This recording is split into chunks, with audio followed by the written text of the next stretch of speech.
आई शक्ती foundation तर्फे तब्बल 400 गरजू विद्यार्थिनींना शालेय साहित्याचे वाटप शनिवारी सोना माता प्रशालेत करण्यात आले।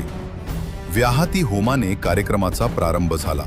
या प्रसंगी व्यासपीठावर श्री छत्रपती शिवाजी महाराज सर्वोपचार रुग्णालयाचे अधिष्ठाता डॉक्टर ऋत्विक जयकर, पोलीस उपायुक्त परिमंडळ Pritam Yawalkar, doctor Ambika Yawalkar, Aniket Kalshetti, Solapur garment manufacturing असोसिएशनचे संचालक अमित जैन, आई शक्ती फाउंडेशनचे संस्थापक मोहन डांगरे, आई शक्ती फाउंडेशनच्या अध्यक्षा सृष्टी डांगरे, शाळा संस्थेच्या सचिवा कीर्तिलक्ष्मी अत्रे, मुख्याध्यापक जिलानी पटेल, पर्यवेक्षक भीमराव माने उपस्थित होते।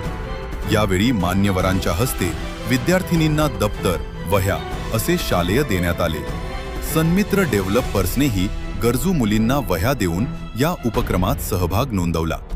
पोलीस उपायुक्त प्रीतम यावलकर म्हणाले, जीवनात शिस्तीचे पालन करणे आवश्यक आहे, त्यामुळे आयुष्यात मनुष्याची प्रगती होते।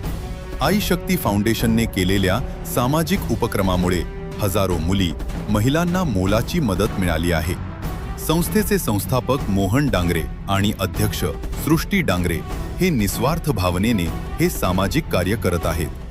श्री छत्रपती शिवाजी महाराज सर्वोपचार रुग्णालयाचे अधिष्ठाता डॉक्टर ऋत्विक जयकर म्हणाले, आई शक्ती फाउंडेशनतर्फे विडी घरकुल परिसरासह सोलापूर शहर जिल्ह्यात राबवण्यात येणारे उपक्रम अत्यंत कौतुकास्पद आहेत। लोकाभिमुख सामाजिक काम केल्यामुळे आई शक्ती फाउंडेशनच्या उपक्रमांचा समाज जीवनावर सकारात्मक परिणाम दिसून येत आहे, असेही डॉक्टर जयकर या प्रसंगी म्हणाले। यावेळी डॉक्टर अंबिका यावलकर, अमित जैन, अनिकेत कलशेट्टी, आई शक्ती फाउंडेशनच्या अध्यक्षा सृष्टी डांगरे यांनी मनोगत व्यक्त केले। या प्रसंगी आई शक्ती फाउंडेशनच्या उज्ज्वला शिरूर, तेजश्री लक्षेट्टी, लता गुंडला, संध्या बिद्री, वासंती वाडी, लक्ष्मी कुर्लेकर, प्रीती कुर्लेकर, तेजस्विनी मरीगुड्डी आदी उपस्थित होत्या। शिक्षिका सुजाता मायाचारी यांनी परिचय करून दिला। आई शक्ती फाउंडेशनच्या अध्यक्षरीन डांगरे यांनी प्रास्ताविक केले। शिक्षिका राजश्री भोसगे यांनी सूत्रसंचालन, तर शिक्षिका मीरा सुतार यांनी आभार प्रदर्शन केले। शक्ती फाउंडेशनच्या वतीने सोनामाता शाळा जी मोदीमध्ये आहे त्या शाळेतल्या जवळजवळ आज 472 मुलींना आम्ही शैक्षणिक साहित्य देण्याचा प्रयत्न केला की ह्या सगळ्या मुलींनी चांगलं शिक्षण घ्यावं, कारण मुलींनी ते चांगलं शिक्षण घेतलं आणि त्या सक्षमपणे पायात उभा राहिल्या तर एक चांगल्या महिला बनू शकतात आणि ते चांगला आदर्श समाज उभा राहू शकतो। या अनुषंगाने आम्ही मुलींसाठी आणि महिलांसाठी माझी संस्था आई शक्ती फाउंडेशन काम करते। जे सगळं माझ्या संस्थेचं काम जे आहे ते माझी संस्थेची अध्यक्षा माझी मुलगी सृष्टी डांगरे बघते। आज या कार्यक्रमाला सोलापूरचे सगळे मान्यवर आले होते, कारण ह्या सगळ्या मान्यवरांच्या हस्ते आम्ही कार्यक्रम यासाठी केला।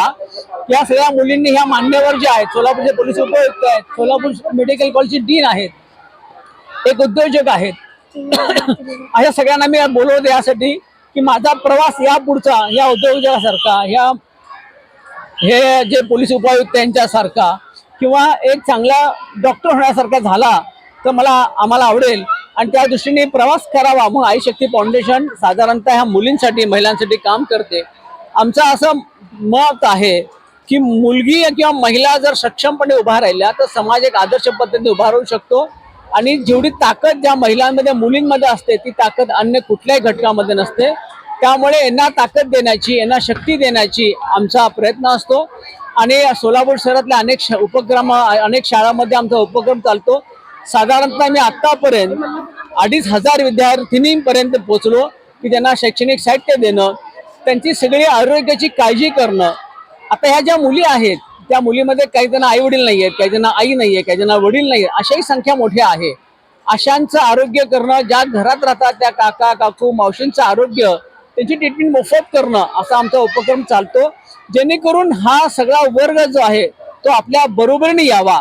आपण एकटे नाही आहेत, आमच्यासोबत सुद्धा कोणीतरी एक संस्था आहे जे जीवनाची वाटचाल करताना आमच्यासोबत सुद्धा कोणीतरी आहेत, हा भाव त्यांच्यामध्ये निर्माण व्हावा या अनुषंगाने माझी संस्था काम करते। नमस्ते, मी सृष्टी मोहन डांगरे, अध्यक्ष आईशक्ती फाउंडेशन. आईशक्ती फाउंडेशन जी आहे ती समाजातील प्रत्येक घटकातील महिलांपर्यंत पोचण्यासाठी बनवलेली संस्था आहे. आम्ही या संस्थेच्या माध्यमातून महिला सक्षमीकरणाचं आम्ही काम करतो. तर ज्यावेळेस आम्ही काम करताना हा विचार करत नाही की ती कुठल्या घटकातली महिला आहे, कुठल्या समाजाची महिला आहे. समाजातील प्रत्येक महिला, प्रत्येक घटकातील महिला ही सक्षम झाली पाहिजे या उद्देशाने आम्ही काम करतो. तर आपली जनरली शाळा चालू होते जी जून महिन्यामध्ये चालू होते, पण आता आपण बघितलं की ऑगस्ट महिना आला तरी समाजातील काही मुलींना शैक्षणिक साहित्य हे मिळालेलं नाहीये. पण कुठल्याही शाळेतील मुली ह्या शिक्षणापासून, शैक्षणिक साहित्यापासून वंचित राहू नये. त्यामुळे आम्ही प्रत्येक विद्यार्थिनींना एज्युकेशन किट दिलं की ही फक्त एक मदत नाही, तर तुमच्या शिक्षणासाठी आम्ही तुमच्या पाठीशी खंबीरपणे उभे आहोत ही भावना त्यामागे होती. आणि मला अजून एक गोष्ट आवर्जून सांगावीशी वाटते की संस्थेच्या माध्यमातून आम्ही मुलींना कला सुद्धा देतो. कारण की ज्यावेळेस एक कला मुलीच्या अंगामध्ये येते आणि ती जोपासली जाते, त्यावेळेस ती त्या क्षेत्रामध्ये ती कलेला सोबत घेऊन ती पुढे जाते. त्यामुळे कार्यक्रमाला आमचे जे बुके असतात ते आमच्या जे स्किल डेव्हलपमेंट सेंटरला आम्ही मुलींना जे हाताने बनवण्याच्या वस्तूंचं प्रशिक्षण देतो, तर त्या प्रशिक्षणाच्या माध्यमातून त्या मुलींनी हाताने बनवलेले ते बुके आहेत. तर त्या बुकेने आम्ही आमच्याकडे आलेले जे पाहुणे आहेत त्यांचा सन्मान करतो. तर आणि ह्या कार्यक्रमाच्या माध्यमातून आम्ही एक महिला ही किती सक्षम आहे आणि आम्ही त्यांच्या पाठीशी ठामपणे उभे आहोत हा संदेश आम्ही प्रत्येक कार्यक्रमामध्ये देण्याचा प्रयत्न करतो.